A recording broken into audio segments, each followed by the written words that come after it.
오늘 얘기해볼 주제는 나와 손절한 사람들을 잊을 수 있는 방법입니다. 이 방법을 사용한 즉시 날 손절한 사람이 머릿속에서 사라지게 된다. 이런 마법 같은 방법을 말씀드리는 게 아니라요. 그 사람에게 당했던 기억을, 그 상처를 조금씩 스스로 회복을 할 수가 있고 그 사람을 잊어가는데 좋은 도움이 될 수가 있는 마인드 컨트롤 방법이에요. 그 사람과의 관계를 다시 회복하기가 너무나도 어려운 상황이라면 제가 오늘 말씀드리는 이 방법들이 분명히 도움이 되실 겁니다.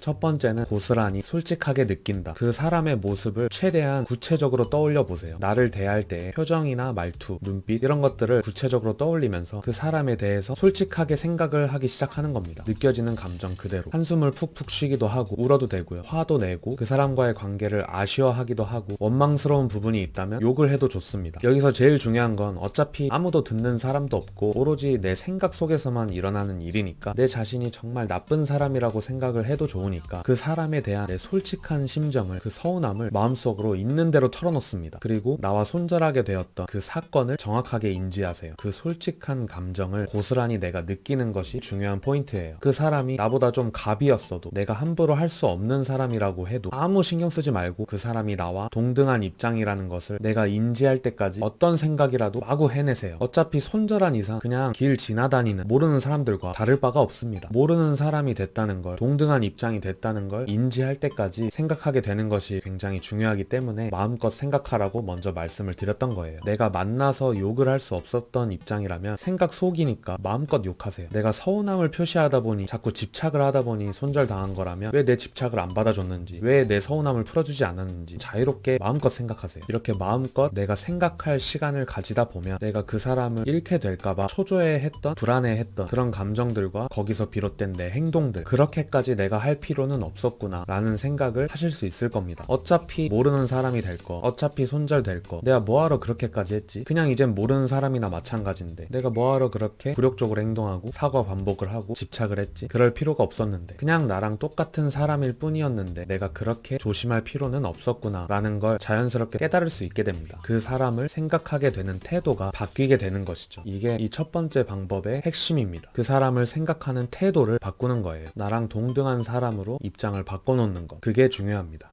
두 번째는 그 사람을 떠올리면서 생각 속으로 장단점을 팩폭하는 겁니다. 어떤 기준이든 상관없습니다. 오로지 나의 기준으로만 봐도 되고 내가 생각했을 때 이건 단점이다 라고 생각하면 단점인 거예요. 여기서 중요한 부분은 어떤 생각을 하든 자유지만 첫 번째든 두 번째든 앞으로 말씀드릴 방법이든 절대로 남들한테 얘기하시면 안 돼요. 내가 생각으로야 누굴 어떻게 생각하든 자유이지만 들은 사람들이 어떻게 판단할지는 내 자유가 아니기 때문에 그 사람들 생각과 내 생각이 다른 방향이면 오히려 내가 훨씬 더 상처를 입게 될 수도 있어요. 꼭 이 부분을 주의해 주시고, 이어서 말씀드리면 그 사람에게 단점이 느껴졌었다면 있는 대로 그것을 팩폭하세요. 여기서 팩폭은 그 사람을 깎아내리라는 말이 아니라 내가 좋은 친구라고 생각했지만 누가 봐도 안 좋은 점이라고 생각했던 그런 단점들을 있는 대로 적나라하게 팩폭하는 겁니다. 욕을 사용하지 않고 왜 그 단점이 안 좋은지, 그게 인간관계에서 얼마나 치명적인지, 삶을 살아가는데 얼마나 안 좋은 행동인지, 그런 것들을 전부 생각 속으로 팩폭하는 거예요. 여기서 만약에 내가 팩폭할 거리가 없고 생각할수록 이 친구는 내가 인정할 수밖에 없구나, 장점이 정말 많구나, 그런 것들이 느껴진다면 그 장점 또한 팩폭하셔야 됩니다. 나보다 나은 부분, 내가 닮고 싶은 면, 그런 좋은 면들이 있다면 분명하게 인정하는 것이 중요합니다. 첫 번째와 두 번째를 순서대로 해야 되는 데는 사실 분명한 이유가 있습니다. 세 번째에서 바로 말씀드리도록 할게요.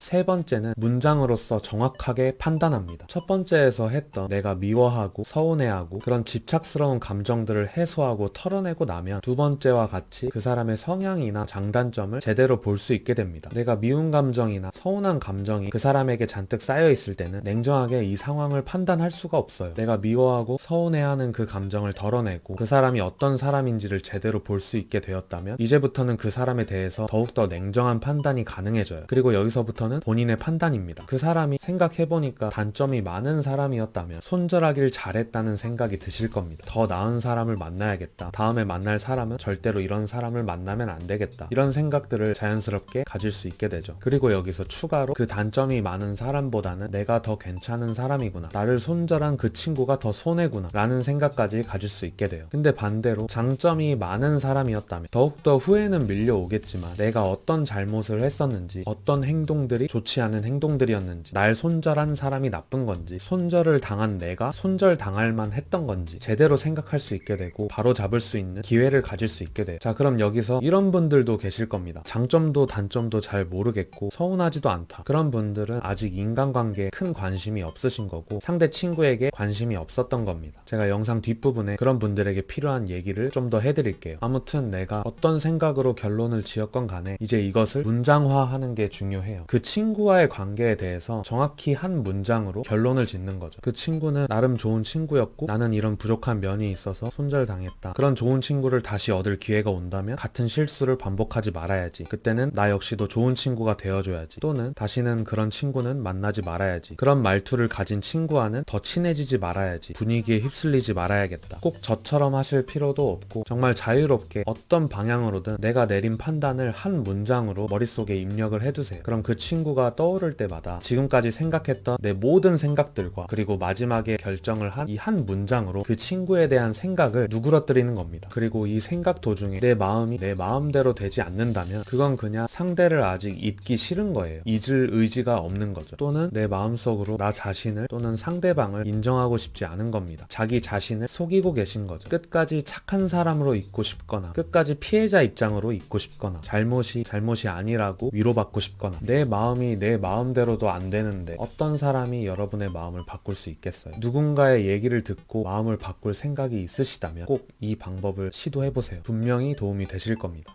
걔만 생각하면 괴롭다, 아쉽다, 후회된다. 멀리서 막연하게 이 모든 일들을 돌이켜보면 제대로 결정할 수 없는 것들 투성입니다. 대부분 많은 사람들이 착각을 하는 게 이 일이나 공부 같은 거 애초에 어렵게 생각을 하고 결과가 안 좋았을 때 내가 열심히 하지 않았다면 나는 열심히 하지 않았으니까 라고 보통 인정을 하게 돼요. 그런데 인간관계는 당연히 쉽다고 생각을 합니다. 당연히 쉬워야 되는데 왜 이렇게 어렵지? 왜 내 마음대로 안 되지? 하고 착각하는 사람들이 굉장히 많아요. 노력의 분야가 다를 뿐이지 인간관계는 행운과 기회 그리고 서로의 인간성으로 만들어내는 능력의 결과물입니다. 내가 낮은 인간성을 가지고 오로지 행운만을 바라고 기회를 잡을 용기가 없고 의욕이 없고 좋은 인간성을 유지하려는 노력이 없고 그런 고민과 고뇌도 없이 왜 나에게 좋은 친구가 되어주지 않는 거야? 왜 날 떠나는 거야? 이런 태도로 조르고만 있다면 학교로 치면 난 공부가 싫고 선생님 수업도 제대로 들을 생각이 없고 노력하는 건 너무나 힘들지만 너무나 간절하고 마음이 너무나 힘들기 때문에 선생님이 내 성적을 좀 올려주면 안 되겠냐 라고 부탁하는 거랑 다른 게 전혀 없어요. 수업을 듣는 것이나 내가 공부하는 것만큼 인간관계에 대한 노력은 그렇게 어려운 게 아닙니다. 본인의 인간성을 되돌아보고 단점이라고 생각되는 부분들은 최소화하고 장점이라고 생각되는 부분들은 키워가는 내 자신에게도 좋지만 동시에 인간관계도 좋아질 수가 있는 그런 것들이 바로 인간관계에 대한 노력이에요. 그 노력의 과정들이 정말 즐거운 것들이 많고 기쁨이나 성취감을 느끼게 해주는 것들이 많습니다. 인간관계에 대한 노력을 너무 어렵게 생각하지 마세요. 다들 많이 들어보셨을 거예요. 좋은 사람 주변에는 좋은 사람들만 모인다. 내가 좋은 사람이 되는 것이 좋은 인간관계를 가질 수 있는 방법입니다. 좋은 사람이 되는 법이나 좋은 친구가 되어주는 방법에 대해서는 제가 다른 영상에서도 말씀드린 것이 많기 때문에 그 영상들을 참고하시면 아마 도움이 되실 겁니다.